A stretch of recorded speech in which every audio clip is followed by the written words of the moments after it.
Nako! Ito na, Senador Robin Padilla, paghandaan na po muna.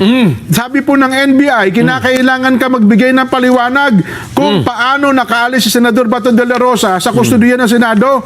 Ayon mismo kay NBI Director Matibag, dapat po dapat voluntaryong tumulong si Senador Padilla sa mga otoridad para mailatag ng buo ang pangyari kung paano nakaalis sa Senado si Senador Bato matapos yung isailalim daw po sa protective custody ng Kamara. Nako, iginit po ng Director Matibag na kinukumpirma mismo ni Padilla na sumakay sa kanyang sasakyan nang siyang maging guest sa saganang mamamayan.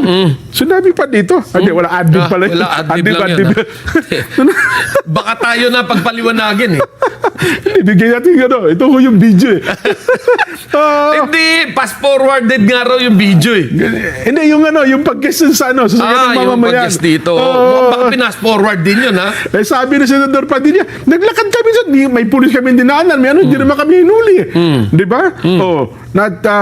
Pagpunta at pag-alis na po sa Senado na naging sentro ng magkakasalungat na salaysay matapos na po insidente ng May 13. Yeah. Ayon pa kay Matibag, hindi na dapat hintayin ni Senador Padilla na pilitin siya ng law enforcement agency na magpaliwanag. At may iba pa niyang tanong na dapat sagutin maliban daw po sa issue ng pagbibigay ng sakay. Yeah. Yun.